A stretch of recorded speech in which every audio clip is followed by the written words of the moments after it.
All right, hello, young scholars. This is Mr. Martyron with your flipped classroom comparing three economic systems. And in this video, we're going to compare communism, socialism, and capitalism. So this is the handout that I'll be referring to. So in your note packet or in your notes, you just want to have out this sheet. You can type your notes or you can hand write it, whichever is best for you. But make sure you organize into three columns: communism, socialism, and capitalism.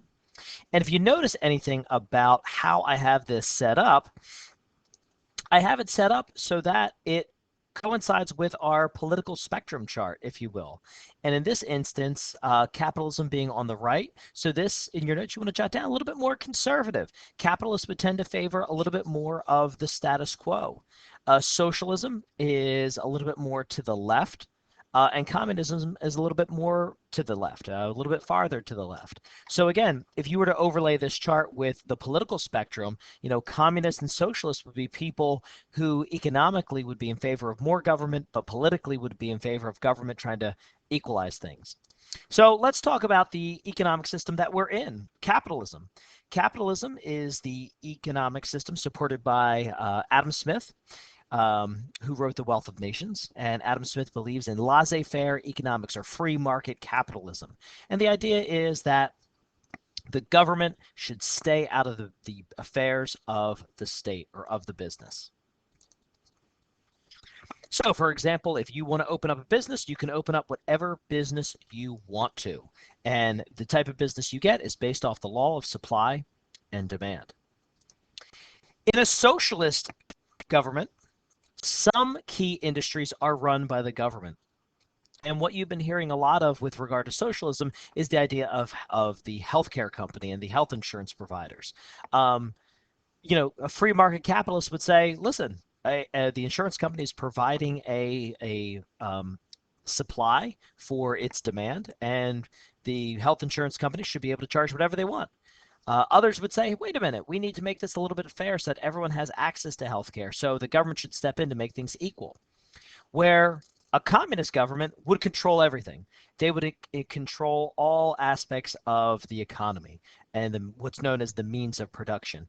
And when you read Karl Marx in the communist theory would argue that the reason for this is to make things equal so that everyone has what Karl Marx calls a key or equal distribution of wealth.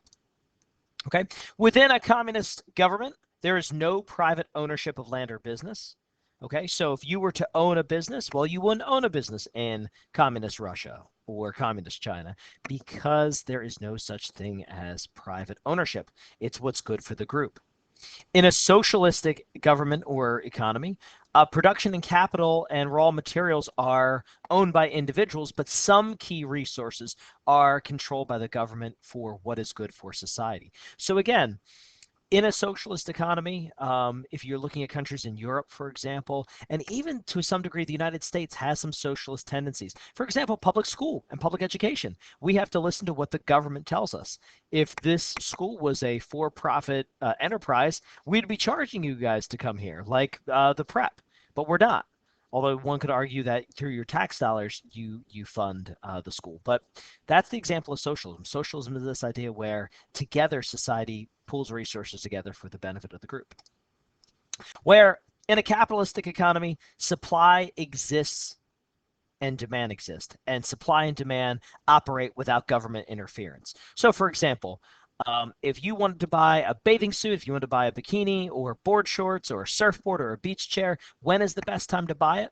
Well, you would buy it towards the end of the summer when when demand is low. Therefore, supply will be low and price will be low. But we're coming up on the spring and summer, so there's going to be increased demand for the latest styles and the latest trends and the hottest apparel. And as a result, demand is going to increase, supply is going to increase, and price will increase. We saw it with the coronavirus. The minute there was an outbreak, people started, there was a greater demand for masks. As a result, the price of masks, the demand for masks went up, the supply for masks went up, and the price of masks also went up. Okay. In a capitalistic economy, the class system is usually based off of wealth, whereas socialists are attempting to keep things fair. They want to kind of even out the class system. And In a communist economy, there's really no determination of social classes. Communists, again, they want to make everything as equal as they can. They want to make this where there's no determination of social classes because everything is going to be equal. And as we've seen, again, that works in theory, but in practicality, the idea of communism is very equal to attain. All right. In a communist government, usually one party controls most aspects of people's lives. Okay. So during the corona outbreak, the federal and state and local government stepped in. They issued curfews, they issued school closures, business closures, and someone would say that that is very, that's a leftist viewpoint. So what we're seeing in now, in a socialist economy, many European nations today are considered socialist. However, this talks about if you're overlapping socialism with control of government, again, some aspects of nations are controlled by government. All right. In a capitalistic economy, businesses compete for competition. And again, the idea here is think about, what's across the street from Lowe's, Home Depot. What's across the street from Burger King, Chick-fil-A. The businesses will compete for your competition. They will compete, or the businesses will compete for your business, for your profit. And again, if you go in, you look at a price for something at Home Depot, you can go across the street and get it matched at Lowe's. Why? Because what does Adam Smith say? He says, man is an animal that makes bargains. So businesses will compete for profit. And likewise, you compete for jobs. In a capitalistic economy, when you apply for colleges, that is going to be a competition to see who is going to be the best suitable for the job. All right. Some key people to know in capitalism, free market economics is Adam Smith, typically small business owners, and typical wealthier people that have made their businesses and profits. Now, that's not to say all wealthy people, and I'm not, again, trying to put people into boxes. That's important to understand. For example, you could be a Democrat and be a capitalist. You could be a conservative or a Republican and being capitalist.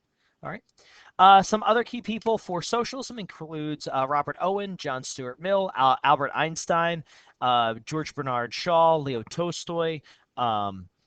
Bernie Sanders is a democratic socialist, so he's kind of like right here in the middle between capitalism and socialism.